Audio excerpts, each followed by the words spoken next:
Welcome to Renegade Thinkers Unite, featuring the sharpest minds in marketing, inspirational case histories, and weekly insights you can apply to your business. Downloaded over 150 times, find out why top CMOs rank this podcast among their favorites. Now, here's your host, Chief Marketing Renegade, Drew Nizer. I know this sounds like breaking news, but I read a book last night. Well, in truth, I read half a book last night, and I skimmed the rest this morning, but don't tell the author. Oh, wait, the author of the book is on the show today, and he's Baer, and the book is called Talk Triggers, the complete guide to creating customers with word of mouth. Now, word of mouth has been around since Ugg the caveman told his wife Lug about Narg the caveman's fire, and she ran to tell her girlfriends. Since then, word of mouth as an outcome has been on the wish list for most financially constrained marketers. But alas, generating word of mouth is not like rubbing two sticks together and voila, or at least that has not been the case until now. Authors Baer and his co-author Lemon argue that word of mouth is in fact something you can cook up like DoubleTree cookies and Five Guys fries in all their consistently yummy glory. So with that, Baer, welcome to Renegade Thinkers Unite. Renegades, fantastic to be here. Thanks, Drew. Hopefully you got half the book read in the interest of time, and not because you didn't feel like you needed to read the other half or that it was not holding your interest. I believe that to be the case. I just want to make sure that you were, well, thank you for clarifying. Actually, I'm sure you'd rather read novels and business books any day of the week. That's sort of my thing. But in truth, I picked it up at about 10:30, and by 11:30, I was halfway through it, and I almost stayed up, but I knew I needed to have my wits about me today to keep up with you in a conversation. So I did finish it this morning, and I did.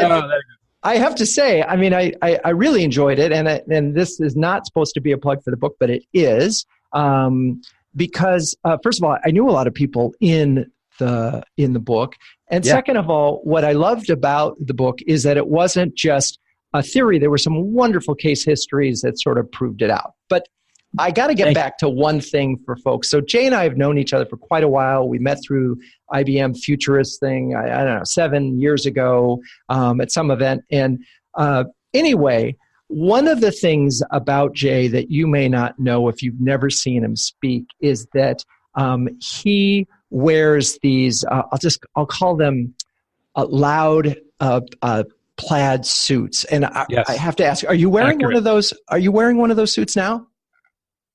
I am, as a matter of fact. I actually am. I just turned on my camera during this recording, ladies and gentlemen, so that Drew can see that, in fact, I'm at my home office, and I'm still wearing a plaid suit. It is you got to stay on brand, baby. Yeah, there you go. And it is really part of your personal brand that you are in fact loud. And I have to explain. I wrote this down. When Jay puts on a coat in Chicago, it is so loud you can hear it in Los Angeles. I like that line. I'm gonna have to use that sometime. But it's funny. The book is called Talk Triggers. It's about making strategic operational choices in your business that compel word of mouth. And the plaid suits is my talk trigger, right? And I didn't know that was true until, I'd been doing the plaid suit thing and all that. It was just kind of my style and my brand, but I didn't know it was really the word of mouth generator until about 3 years ago, 2.5, 3 years ago. And I was at an event in kind of the Midwest somewhere, and it was winter.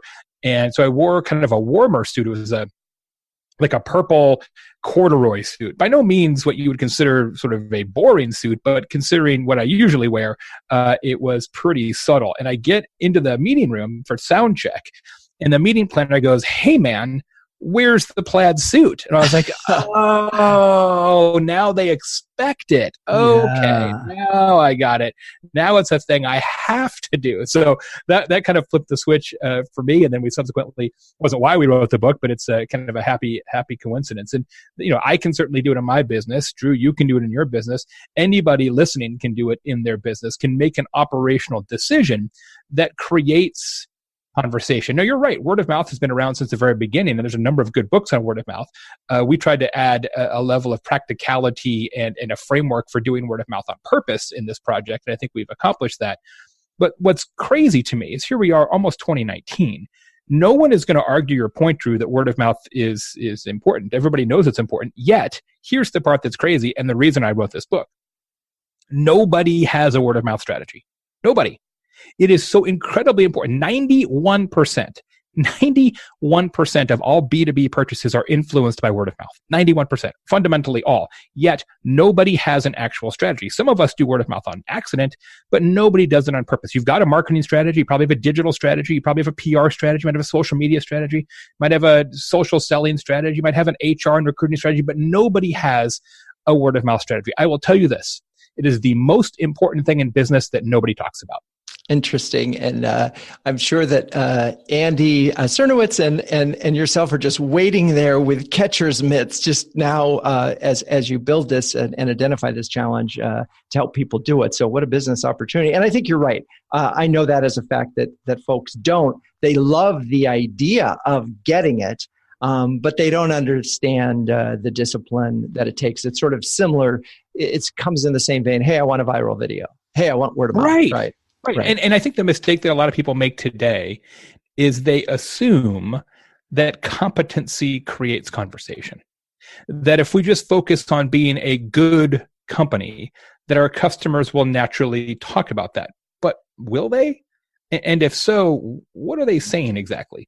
Because the truth of the matter is that all of your competition is also good, or they would not be in business. So for you to deliver so much better of a customer experience, that customers are compelled to tell that story to their friends is a pretty tall order. Not impossible, but it's a pretty tall order. So what we recommend in the book Talk Triggers is to say, yes, of course you should be a good company and that will help you with your retention. But if you want to acquire customers efficiently and at a lower cost, you need to do something that they don't expect in your operations. And I think that's a key point, that a talk trigger in the parlance of the book and in our system that we use for consulting is not marketing. It is an operational decision that creates a marketing advantage, right? It's not a contest. It's not a coupon. It's not a promotion. It's not a slogan. It's something that you choose to do differently as opposed to something that you say differently. Well, I put this in, so you don't probably know this, but Ben Franklin is my hero, and he's my hero because he was America's first chief marketing officer. He basically sold a revolution to a king, not an easy sale, and his success ended up funding the Revolutionary War and blah, blah, blah, blah. Anyway, one of the things that really hit me that he said is, well done is better than well said. And what you're talking about is an action, a do, a demonstrable point that makes it easy for people to talk about your brand. It's baking something right in there. So lots of people think about it. And in your book, there's some great examples from DoubleTree and the cookies and the extra fries from Five Guys. Those are wonderful examples, and we've all experienced those. But what are some B2B examples that folks, before they sort of turn off and say, this is just for B2C, it's not. And in fact, I will tell you that this idea of creating customer conversations reliably on purpose is manifestly more important for B2B than it is for B2C, because the value of each prospect is so much higher in B2B, and the role of customer conversation and recommendations is so much more universal in all B2B purchases. So while there are more B2C examples of people doing interesting things that create word of mouth out there, it's actually upside down, because there should be more B2B examples, because that's where the money really comes from. So one of my favorite examples, and it's easy to understand, and I'm sure many of your listeners, Drew, are familiar with this organization. It's Uber Conference. Uber Conference is a free conference calling service. There are a number of free conference calling services out there on the internet. We use Uber Conference all the time in my business, among other things. And what's interesting about Uber Conference, their talk trigger, is that when you wait on hold for the other parties to join your call, they do not make you listen to the perfunctory, smooth jazz, sort of knockoff Kenny G music. They have you listen to a hilarious song about the absurdity of waiting on hold, which is actually written by their CEO and co-founder, Alex Cornell. And that song is so unusual. It is so funny that if you go on Twitter and just search Uber conference plus on hold, you'll see tweet after tweet after tweet after tweet. You also see it in reviews on G2 Crowd and platforms like that of people saying, man, I will never use another conference call service for my business because these guys really get it. That's an example of what we call in the book of talkable attitude. We just do something a little left of center.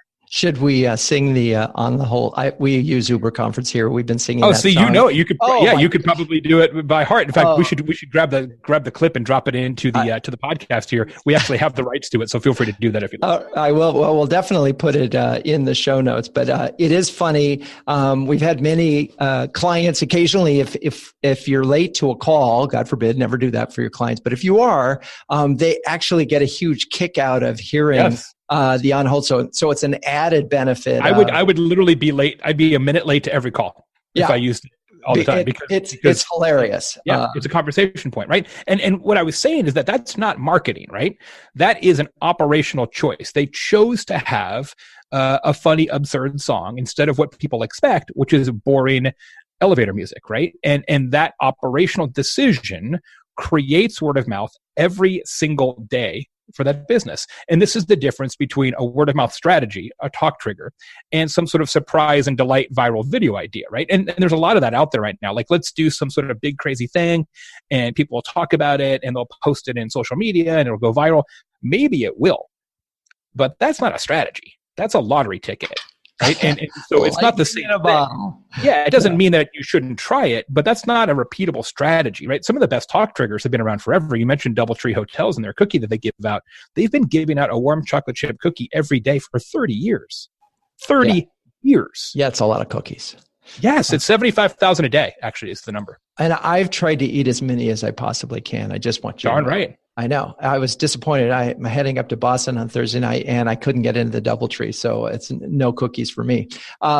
So what I like about this perspective is it's so much broader than marketing.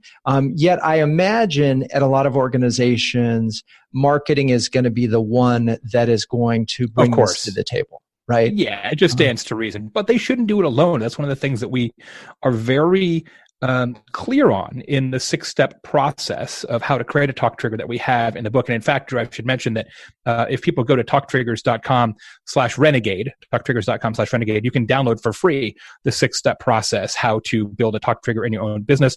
Obviously, there's a lot more detail in the book itself, but we've made a little handy guide if you just want to take a taste of it. That is my gift to you and your listeners. That's awesome. We're really serious about this idea that, like, we call it, my co-author Daniel Lemon coined this, the triangle of awesome. And the triangle of awesome in your business is marketing, sales, and service. Because the reality, Drew, and I'm not going to hopefully disappoint anybody here, is that most marketers don't really understand customers that well. Because in the modern age... Wait, what? I thought the marketer was supposed to own the customer. They may own them, but they don't know them. In the modern age, possible? Because we're not talking to customers. Like, we're running reports and pressing buttons, right? Sales talks to customers. Service talks to customers. Now, back in the day, like when you and I were first coming up, when we were kids, as marketers, we talked to customers all the time because we had no other choice. There was no data. There was no spreadsheet. There was no customer journey map or Google Analytics report or whatever. So the only way we could do our job, my boss in my very first company, I was an intern.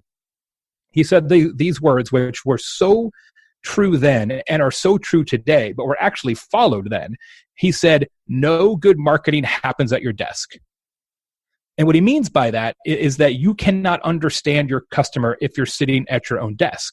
And unfortunately, marketers as a group of professionals now tend to only sit at their desk. So if you're going to create a word of mouth strategy, it is imperative that you get sales and service involved because they're the ones who really walk a mile in the customer's shoes day after day. Right. Well, I would say two things to that, and then we're going to take a break. One, last chapter in my book, which you were so kindly to write a little introductory paragraph about. Thank you. My pleasure. The last chapter in the book was with Beth Comstock, who reported in our interview that she spent 25% of her time on the road, talking to customers and talking to innovative companies, so that she had this sort of massive input resource that she could then bring back and help synthesize. So that was one. Number two, it's a person on the phone on the show who actually said that the CMO should do sales presentations themselves and really walk in those shoes. So on the same page there. We're going to take a break, but I want to leave you with one thought before we come back, before we take a break, and that is same is lame. You've been listening to another great interview on Renegade Thinkers Unite with Drew Neiser. But the value doesn't end there. As a listener, you can download a free ebook from Drew, Renegade Thinkers, interviews with 11 trailblazing CMOs any business can learn from. Top marketing thought leaders and proven executives from Time Warner, American Express, and Chico's, and others. Get your free copy at renegadethinkersunite.com/ebook. For listeners only at renegadethinkersunite.com/ebook. Okay, we're back. And I mentioned this idea of same is lame. I just love the language. It's so simple, but it's so powerful. Talk a little bit about what you meant by that. It's one of the through lines for the whole book, Talk Triggers, Drew, and thank you for pointing it out. This is in particular true in B2B. It's true for all companies, but it is even more so true for B2B that we tend to play follow the leader. We tend to say who is, quote unquote, the best company in our industry, in our vertical, in our category, in our region. What are they doing well? And how can we mimic that in some way? Now, that makes sense intuitively, but when you do that, you can never be anything other than second best. It is impossible. And if all you care about are averages, you will never be anything other than an average marketer. So what we talk about in the book is that as people, as human beings, we are physiologically wired to discuss things that are different and ignore things that are average. Now, I don't know everybody listening yet. I do know, I'm sure, some of your listeners, but I know this for a fact, Drew. Nobody listening right now has ever said, hey, man, let me tell you about this perfectly adequate experience I just had. Right? Nobody says that because word of mouth is all about telling a story. The whole idea of a talk trigger is that you are arming your customers with an easy-to-tell story that they can pass along to their friends. When people tell stories, they want the story to be interesting to the listener. So when you're just doing something that is the same as every other business, there is no story there. So when we talk about a talk trigger, it has to be different enough to be talkable. And that's why same is lame. And so, you know, what's interesting there, that you could go all the way back to Michael Porter and just the essence of strategy is not better, it's unique. Yes. So that's sort of the notion. And this is what is a thing that can embody the uniqueness that speaks to that aspect of the brand and brings it to life, that makes it easy to talk. Okay. So there's several things that I found I love the alliteration of the 4 criteria. And I want to walk through each of those. And this is language that I've seen that, you know, as an agency that started out as a guerrilla marketing agency, we spent a lot of time thinking about this. The terms remarkable, relevant were always a front and center for us. Yes. And so let's talk about remarkable first. What's funny, I always told clients, look, we can put a gorilla in a jock strap, stand him on a street, and we'll get a lot of attention. But it's probably not going to do much for your brand unless you're selling gorilla suits or jock straps. So it lacks the relevance, right? So without relevance, and I just remember sort of endlessly when in the pre-market collapse in 2006 to 2008, the sort of gogo.com, it was just nothing but people shoving donuts in your face on the street as if that was a remarkable thing. It was remarkable, but there was no relevance. So let's talk about remarkable for a moment and just sort of speak to that idea. Yeah. So the premise here is that every differentiator you can concoct isn't necessarily a talk trigger, isn't necessarily a reliable word of mouth generator day after day, month after month. quarter after quarter, each of your differentiators has to contain these four things. We call them the 4 R's. And the first one, that it has to be remarkable, which means it's worthy of remark. And we talked about that a minute ago when we were discussing same as lame, that it has to be something that people will actually tell a story about. And that's just table stakes, right? And one of the ways we get at that is we really recommend that businesses and marketers interview customers and say, okay, let's look at the entire customer journey, all the different inflection points and contact points that we have with you. At each of those points, what do you expect to happen? So when we send you a proposal, what do you expect? Well, I suspect that you're going to email me a proposal and then you're going to follow up with a phone call, right? You log all the expectations, because once you know what people expect, you can then do what they don't expect. Right. And that is remarkable. Right. So that's the first one. Right. And that makes a lot of sense. And I wanted to share this one because I don't know if you saw this article in Washington Post on this restaurant called The Lost Kitchen in Maine. And this restaurant, it's in Freedom, Maine. It seats 40 people. It was founded in 2014. And it's so wildly popular that they used to take phone reservations, and on like April 1st, they would open up the phone bank to reservations. And by the end, in the most recent version of this, they had thousands of messages. So last year, they decided they weren't going to take phone reservations. People were going to have to send in their request via postcard. And they got 20,000 postcards, and some of them are beautiful, and the stories, can you imagine? So the word of mouth is crazy. That's great. And it's such a great story. And the funny part of it is, I mean, it's remarkable. It's obviously relevant because people had to sort of speak to the experience. But the added benefit of this thing is that the woman who owns the restaurant, who's the chef, described, she said, now I can read the letter before they come in. I know who we're dining with. Yes. So they actually got all this content or information that served as like market research to even make the experience that much more That's amazing. a really nice touch. I like that a lot. So anyway, I thought that was a cool story, and you'd appreciate that. All right, so we have remarkable and relevant. In the book, you mentioned you talk about reasonable, and say Oprah giving away cars would not be reasonable for anybody other than Oprah. So. How do we define reasonable? You have to define it yourself. There is no empirical metric for that. But what we're seeking is the Goldilocks zone here, Drew, where it's a differentiator that's different enough to be worthy of remark, right? Different enough to create conversation, but not so grand that it creates suspicion. Because what our observation was in writing the book and in the consulting work we do is that sometimes now marketers, because it's difficult to get attention, right? And consumers tune things out. And so we say, well, if we're going to break through, we need to do something giant. We need to shake it up. We're going to give away an island or something, right? And when you do something really huge like that, the conversation that's created amongst customers can be, well, what are the terms and conditions here? Like, what's the catch? Right. And so it has to be remarkable yet trustworthy. So in the middle. So we go back to the DoubleTree example, right? They're giving away 75,000 cookies a day. 34% of their customers, because we talked to 1,000 DoubleTree customers, 34% of their customers talk about that cookie every day. Now, that's an incredible word of mouth generator. They don't even advertise. They don't have to. Cookie is the advertising, but it's just a cookie, right? Exactly. It's just a chocolate chip cookie, right? So one of the tendencies that we have as marketers is to try and make it so big that people cannot believe this is true. And that's actually a mistake. It works against you, not for you.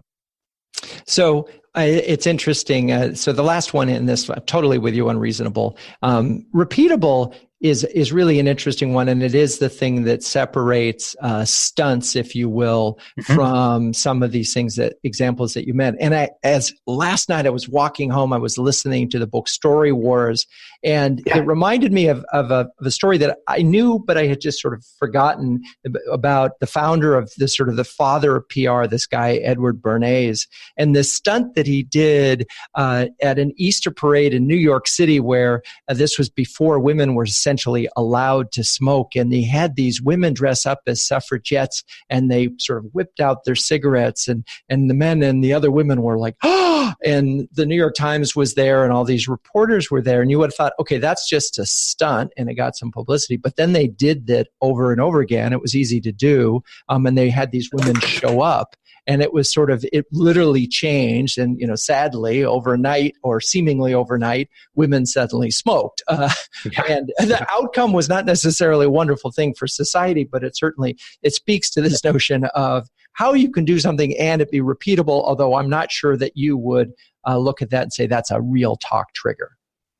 Well, all of those can work, right? And we're not suggesting that PR stunts or surprise and delight, as it's often called in modern marketing, are ineffective. It's just that it's not the same thing as an operationally driven, ongoing word-of-mouth strategy. Right. And it's funny because I was thinking about, we did this thing for HSBC. We did the bank cab. It rode around. It was a checker cab, beautifully. It was wrapped in red and white for HSBC. It spoke to local knowledge, and they were the world's local bank. So this made sense. And it had the most knowledgeable cab driver in New York. And it was available for New Yorkers. And it was a very confined experience. As I think about it, it had many talk triggers. It was great at generating word of mouth. It wasn't operational, though. And right. And so we tried to make it operational in some ways. They showed up in certain things, but unless they scaled that, and at that point, it was potentially not reasonable. So it's interesting as I look back at some of these things. It was a great program. It was highly successful, generated incredible word of mouth, and it was like winning the lottery for those folks that experienced it. Anyway, so we've got remarkable, relevant, repeatable, and reasonable as sort of the 4 criteria to look at a talk trigger. But that doesn't that's the characteristics of one. But then there's this whole next level of things that you talk about, which are these 5 types of, right. Let's talk about those for a second. Yeah, the book is structured, actually, we should have said this, in a 4, 5, 6 system. So it's 4 ingredients, 5 types, 6 steps. So your differentiator has to include the 4. It is one of the 5. Okay. Then we give you the 6-step process to actually put it into practice. So it's sort of set up that way so that people can follow it easily. Because as we've talked about, there's a ton of great word-of-mouth books out there. Fizz is awesome. Andy Cernovit's book is awesome. Jonah Berger's books are awesome. Like, there's a ton of great books. And all of those authors are interviewed in this book. It's just that what we feel has been missing in the literature is a process. Is like, oh, here's now a recipe that you can follow. And that's really what we're trying to achieve here. So the 5 different types of talk triggers are talkable generosity, which is the one you see most often, right? That's when you give somebody something that they didn't expect, a DoubleTree cookie, for instance. You have talkable usefulness, where you're more useful than a customer expects. You have talkable responsiveness, where you're faster than they expect.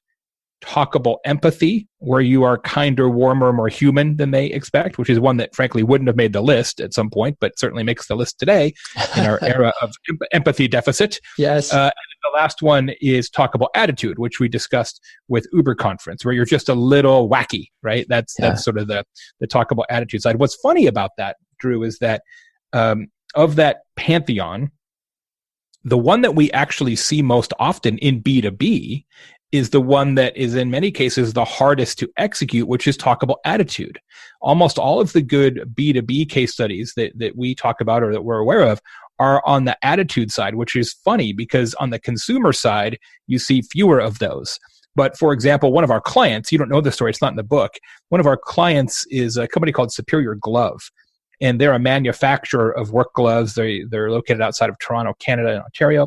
They compete against a lot of Asian companies who make lower quality, lower cost gloves.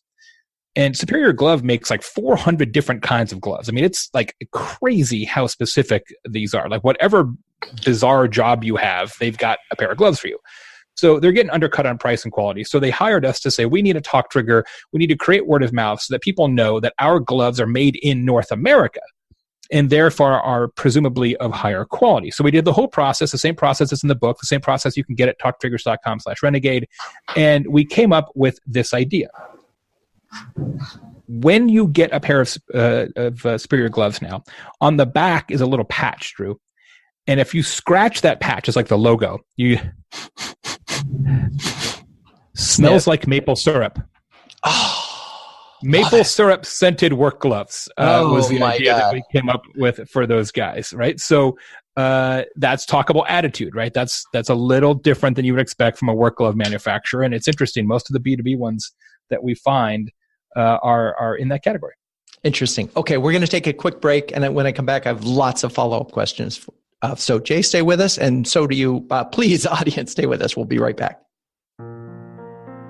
Hey, it's Drew. I wanted to use this break to ask you a single question. Are you a courageous marketer? Do you have the courage to go to your board of directors and say, marketing could drive the growth of this company? We just need 3 times the budget. Do you have the courage to take the big idea that you already have and extend it internally and externally through influencers, through the media, through all of your content? If you're a courageous marketer but aren't sure how to roadmap all of this, I have a big idea for you. It's called Renegade Thinking. It's a program that we've developed and work with exclusively for B2B marketers, generally at large companies. And I want to give you my cell phone, 917-679-8852. Just text Renegade Thinking to 917-679-8852. And we can talk about how you can cut through. Okay, we're back, and we've been talking with Jay Baer about talk triggers and how to generate word of mouth. And a couple of things that you said that I wanted to emphasize. One, your point about a book with the process. It's funny, I've probably read 6 or 7 books now on storytelling, and I found it completely irritating until I finally found one. It's on the page notes, by the way. It's in my newsletter. One that actually had a process built in. Literally provided a storyboard for a story framework. The rest just talked about the power of it and say, here's a great story, here's another great story. And so what I really liked is the 6 steps to do it. But before we get to those 6 steps, because I do want you to share those, it's interesting that the attitude is the one that folks are jumping on. You would think in B2B there'd be more empathy. That because there are so many challenges out there that where people have really difficult time, where empathy would be a great thing to help and understand, and one that in some ways ought to be easier to find if you're spending time with your customer. Yeah, it's interesting. And you would think I would have more stories like that from my previous book, Hug Your Haters, which was all really about customer service and customer experience and empathy. And there are some good B2B examples of people really doing customer service well. But I think partially they end up kind of living beneath the surface. But I'll tell you one that's also, I don't think it's in the book. I should know this, but sometimes you forget what you put in and what you left out, one of my favorite examples of empathy is from Amazon Web Services on the B2B side. So here's how this thing works. This is a crazy one. When they add capacity, and of course Amazon's always adding capacity, it reduces their unit cost. So on a regular basis, they'll just send customers emails, and the email says, hey, Drew, we added a bunch more servers in your region, so your bill has gone down now from X to Y. Wow. And you're like, wait, what? Yeah, I know. that never happens. But what's funny about it is, and we use this as an example sometimes on stage when we talk about these things, is that they don't amplify that at all. Like they never mention it to anybody. It's just like so matter of fact. In fact, somebody told us, we interviewed one of their customers who got one of those emails and didn't even remember getting it. It was so underplayed that they got 0 word of mouth out of it because it was just like, oh, here's an email. It looked like it was almost like machine triggered. It may have been. So sometimes you have to remind customers of your differentiator. That's actually one of the 6-step processes is to amplify your talk trigger, that once you have it, you're not going to beat your chest about it necessarily, because that sort of defeats the purpose. Then it becomes paid media instead of earned media. But just a reminder now and then is a good idea.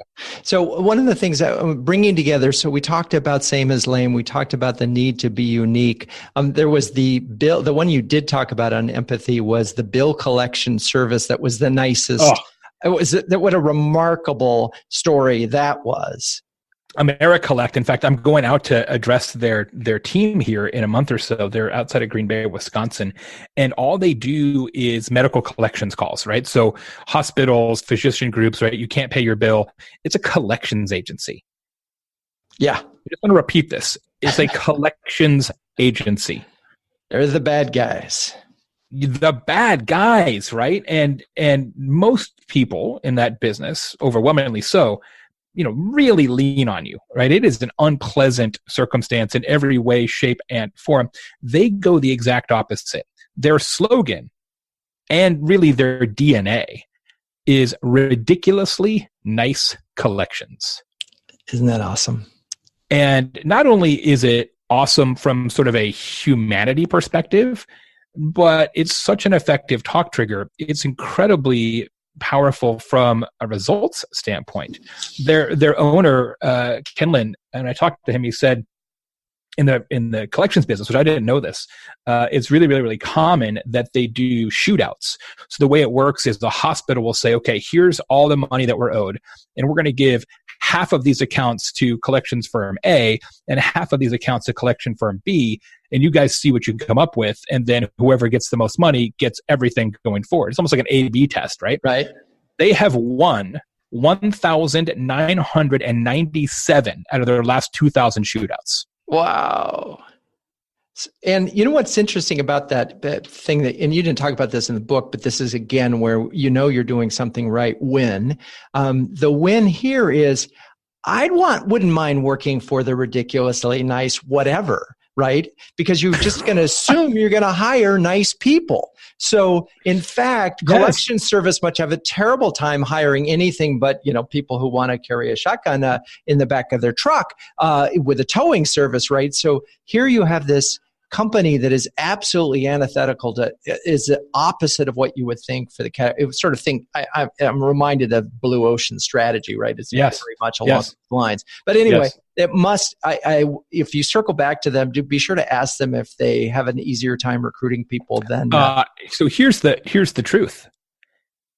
77%, I think that's the number, of their employees were formerly called to collect money. Oh, wow. I liked you so much, I joined the company. Yep.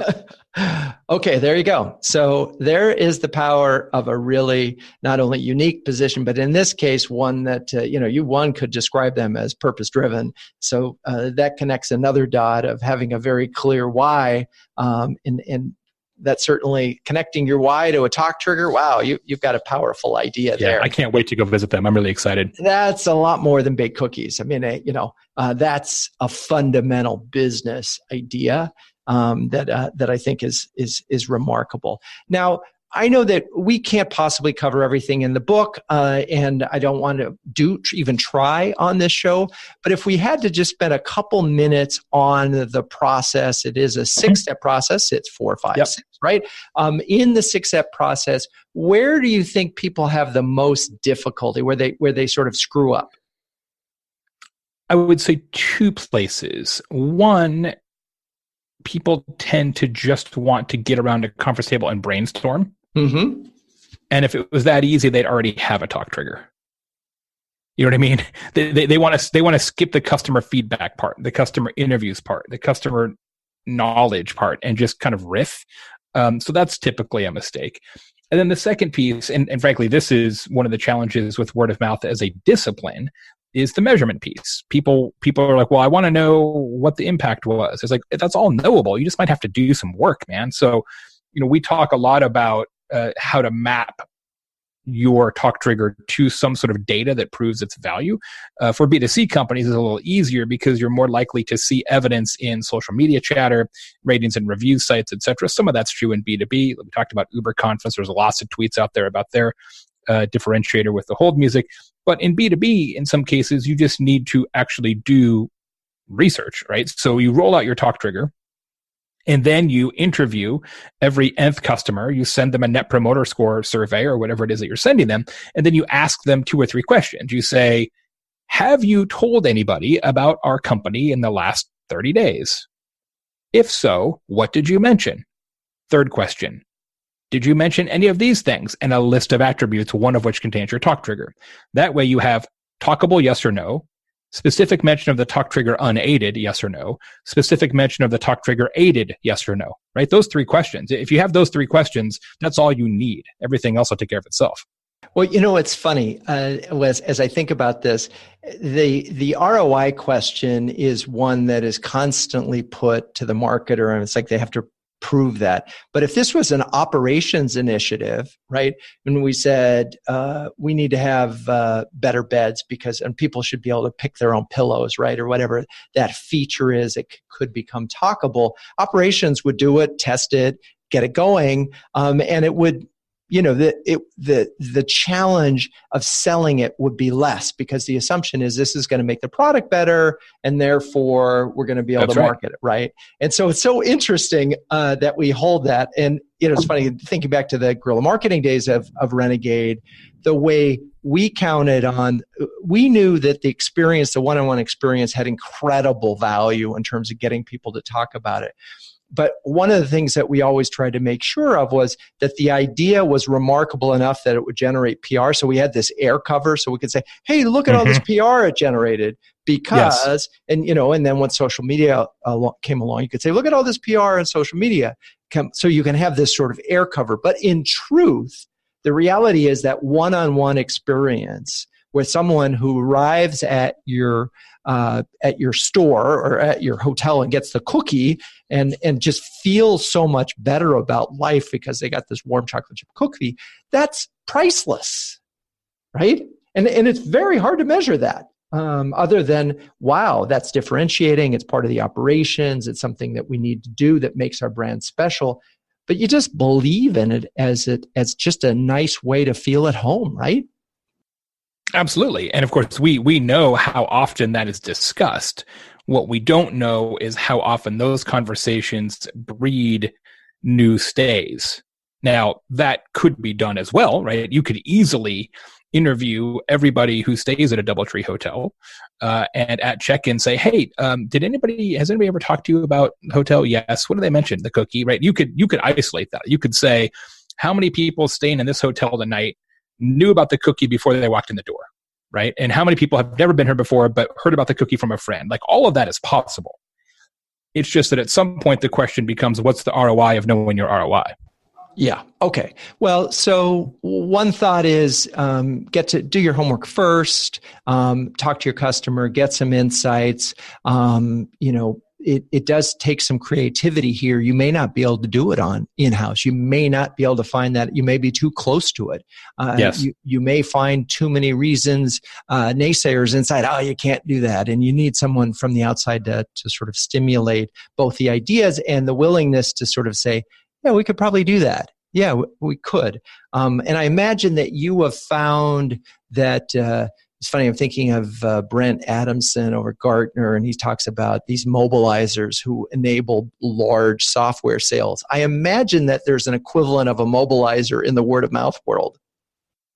Oh, I suspect, yes. It's absolutely possible. And that's one of the things that we are big proponents of is doing a test, right? It's to not just say, this is the answer, roll it out to everybody, right? But instead to say, all right, let's make sure that this is as talkable as we think it is. So let's deploy this talk trigger to every nth customer or one product type or one division or one city or whatever your circumstances are. Then measure the talkability of it. And then if you're like, oh, people do notice it, they do talk about it, then you roll it out across the enterprise. I think people are too quick to say, all right, this is the idea. Now let's just go 0 to 100 miles an hour in a week. Because what if you're wrong? Like, what if it's not as cool as you think it is? Then what? Then you got to roll it back and start over, and that's kind of disruptive. One of the things that I've noticed in business books is that you have the theory and you have this. We've got our 4 types and our 5 types. I'm sorry, 4 issue. I'm sorry. I'm totally messing up. I'm going to pause and start again. Okay. So one of the things I've noticed about business books is that they have great prescriptions and great theories and great stories, but the stories are often retroactively rationalized, right? The thing didn't happen because of the process that you're prescribing. The thing happened, right? It just did. Yes. And it happened sometimes organically. It happened sort of spontaneously. Have you had a chance to test this theory now and put it into action? Oh, absolutely. Yeah. On the consulting side of our business, we're doing it all the time with customers and taking the same 6-step process and using it and putting new talk triggers into the field and seeing evidence of their success. Absolutely. But you're right. When you think about back testing it, a number of the examples in the book, didn't follow this process because A, the process didn't exist, and B, they just kind of got lucky, right? Or they just kind of felt like that was the thing to do, and they have a talk trigger, but they didn't know they had a talk trigger, right? And that's just the nature, I think, of anytime you develop a new way of thinking about something. So, for instance, AmeriCollect, right? We talked about ridiculously nice collections. Ken Lin, who runs that company, didn't do it to create conversations. He did it because he felt like it was the right thing to do. Now, it creates conversations for sure, but it was not as if he took this book and said, 6-step process, let me now completely change the nature of the medical collections industry. It wasn't, I wish I could take credit for it, but it was done well before the book came out, and it just didn't work that way. So your point is well taken, but we absolutely know that this can work, and we've applied it to a lot of different companies, both large and small, and we were very specific when we created the process so that it will work regardless of kind of your size. Obviously, bigger companies have more inputs, smaller companies have fewer, but smaller companies should have an easier time of actually getting it operationalized. So we feel like it works out in the middle. Okay. So as we wrap up, give us 2 do's and 1 don't for embarking on a talk trigger program, a word of mouth generating program. 2 do's and 1 don't. The first do is really awareness, is to understand that conversations are not created by competency, that you have to actually provide a consistent story for that story to be told reliably, right? So that's the first do, is to say, okay, we need a thing, right? We need a hook. We need a talk trigger. That's step 1. Step 2 is to make sure you then talk to your customers about what they expect of you right now, and really document that process, right? If you've got 6 touch points with your customers, learn what they expect at each of those touch points, because once you know what they expect, then you can figure out what they don't expect, and that is your talk trigger. So those are the 2 do's. I would say the 1 don't would be, and we mentioned this a moment ago, to not just sit around in a conference room and come up with a fun idea. Because typically those fun ideas are not going to be as effective as if you really take your time to think through the process, the operations side of it, make sure it contains the 4 R's that we talked about earlier. When we do this kind of work for clients, from a standing start to we think we've got a talk trigger that will work, let's start to put it in the field, is typically 90 days. So this is not an overnight project, nor should it be. Very cool. Okay, I feel like we need a talk trigger for Renegade Thinkers Unite. I've got a talk trigger for the book. I forgot to mention this. So in addition to the book itself is a little bit unusual because it is hot pink and has alpacas on the cover, alpacas that are talking to each other. But Drew, you'll appreciate this given your background. There's actually a talk trigger in the book itself. On the back cover of the book, it says, these are the words, satisfaction guaranteed. If you bought this book and didn't like it, go to talktriggers.com and send the authors a note. They will buy you any other book of your liking, regardless of cost. And we will. So if for whatever reason you buy this book and don't like it, send me a note. I'll buy you any other book in the world. Any other book. Okay. Any other book. That's very cool. I was thinking about, what is it, Michelangelo's, or Leonardo da Vinci's thing. That's what Daniel said. My co-author is like, what happens when somebody says they want a first edition Bible? And I'm like, yes. Hey, then we will have a press release written in 10 seconds about that. Yes. So it'll be fun. But yeah, and mortgage the house. That's right. Hey, back it up. Yeah, exactly. No, that's awesome. Gotta back it up. I can say with confidence that just about any person in business will enjoy the book. It's well written, and it's both inspiring and instructive, which is a hard blend to get to. So Jay, let's see. You mentioned that they can go to talktriggers.com/renegade. Very cool. That's awesome. Thank you for doing that. Of course, there'll also be show notes on renegadethinkersunite.com. And so I think that's it. Thank you so much for being on the show. My pleasure. Always great to talk to you. Thanks for having me on with the renegades out there. I just hope people will start doing word of mouth on purpose. It's not too late. There you go. All right. Well, until next time, all you renegades, keep those renegade thinking caps on and strong.